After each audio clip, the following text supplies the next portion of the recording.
College से। आज हमारे घर पर एक एसीबी की कार्रवाई साजिश के तहत की गई थी, जिसमें एसीबी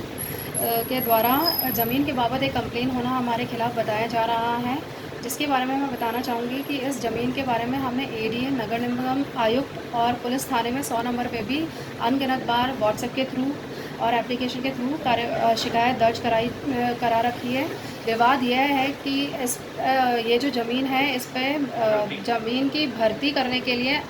जो डंपर थे वो 9 बजे से अवैध रूप में अनवरत आते थे, जिसकी वजह से हमारे मुख्य मार्ग की जो सड़क थी और जो फेरो कवर्स लगे हुए हैं सड़कों पर, वो अनगिनत बार टूट चुके हैं। टूटने के कारण जो बीच में जब 1-2 बार जब बारिश आई तो उन गड्ढों में पानी भर गया, जिसके कारण कई क्षेत्रवासी हमारे दुर्घटनाग्रस्त हुए, जिसकी शिकायत हमने एडीए, नगर निगम और पुलिस महकमे पे भी लिखित रूप में दे रखे हैं, जिसकी रिसीविंग भी मेरे पास है, जिसकी तारीख मैं बताना चाहूँगी कि 22 जून और 25 जून को हमने एडीए और नगर निगम दोनों जगह दोनों बार लिखित में एप्लीकेशन दी है, जिसमें व्हाट्सएप के थ्रू भी हमने मैसेज भी किया है और जाके भी शिकायत दर्ज कराई है, जिसके फलस्वरूप नगर निगम के द्वारा उस व्यक्ति को एक्सीएन के द्वारा उस व्यक्ति को पाबंद भी किया गया था, जिसके कारण डंपरों का आना रुक गया। तो इसी ये जो एक विवाद था, इस विवाद के फलस्वरूप उसने हमारे खिलाफ़ ये साजिश रची है, जिसमें मुझे और मेरे पति को फंसाया जा रहा है। मैं आपको एक और बात बताना चाहूँगी कि एसीबी ने अपनी रिपोर्ट में भी ये लिखा है कि हमने बिना वारंट के ये कार्रवाई की है,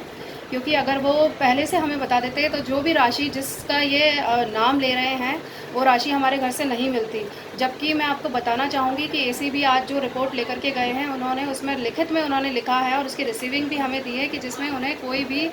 अवैध या किसी भी तरह की विवादित ना तो कोई दस्तावेज़ मिले हैं हमारे घर से, ना ही कोई राशि मिली है, ना मेरे पति के खिलाफ़, ना मेरे खिलाफ़ या मेरे विरुद्ध कोई भी इस तरह की अवैध या विवादित सामग्री उन्हें कहीं भी कोई उपलब्ध नहीं हो, जिसमें कि उन्होंने हमारे पूरे घर पे छापा मारा था, पूरे घर की चेकिंग करी थी। उसके अंदर उन्हें कोई भी इस तरह की सामग्री नहीं मिली है। दूसरा मैं ये कहना चाहूँगी कि अगर हम जिस तरह से ये हम पे आरोप लगाया जा रहा है कि रिश्वत ही लेनी अगर हमें होती तो हम ना तो नगर निगम और ना ही आयुक्त महोदय को और ना ही हम पुलिस थाने में शिकायत करते हैं। ये सब हमने हमारे क्षेत्रवासियों की प्रॉब्लम को ध्यान में रखते हुए ही उनकी समस्याओं को आगे बढ़ाया और इसीलिए हमने ये शिकायत करी थी। और शिकायत करने पर ही जो व्यक्ति इससे संबंधित है, उस व्यक्ति ने जब उसे पाबंद किया गया तो उसके फलस्वरूप उसने हमसे साजिश के फलस्वरूप उसने हमें इस बारे में फंसाने की कोशिश की है। तो हम ये चाहते हैं कि जो भी इस तरह की जो भी कार्रवाई की गई है, पहली बात तो इसमें ना तो मेरे पति और ना मैं, हम दोनों ही इसमें इन्वॉल्व नहीं हैं। हमारा इससे कोई भी लेना देना नहीं है। इस साजिश से हमें इसमें फंसाया जा रहा है और मैं चाहती हूँ कि इसकी सही जांच हो। इस जो भी ये प्रक्रिया है, जो भी न्यायिक प्रक्रिया है, वो सही से इसका निर्णय ले और जो भी प्रकरण है उसके बारे में सभी को सही जानकारी प्राप्त हो। और मैं चाहूँगी कि अगर हम लोग सही हैं तो हम दोनों ही भविष्य में इस व्यक्ति के खिलाफ़ मानहानि का दावा करेंगे। धन्यवाद।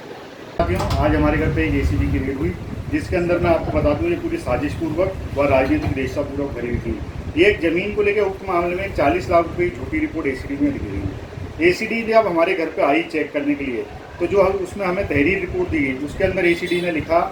कि हम आपके घर पे बिना वारंट के आए हैं और क्योंकि हमें अंदेशा था कि आप माल को खुर्द-बुर्द कर देंगे, पैसे को खुर्द-बुर्द कर देंगे। ऐसा एसीडी को हमारे घर से कुछ भी नहीं मिला। जिस ज़मीन के बाबत वापस ये शिकायत करी गई है, उस ज़मीन को लेकर क्षेत्रवासियों में आतंक था, क्योंकि रात में रोज़ यहाँ पर डंपर आते थे,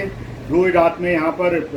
डंपर आते थे, दारू पी के डंपर वाले गाड़ियाँ चलाते थे। कई बार हमारे पोल टूटे, कई बार हमारी सड़कें क्षतिग्रस्त हुई हैं बार बार, जिसको लेकर हम कॉलोनी वासियों में आक्रोश था। इसी की शिकायत हमने बराबर एडीए, नगर निगम और 100 नंबर पुलिस पर करी, पर जिसको लेते हुए एडीए ने, नगर निगम ने तुरंत ही उस व्यक्ति को बुलाकर इस अवैध डंपरों के आने पर रोक लगाई।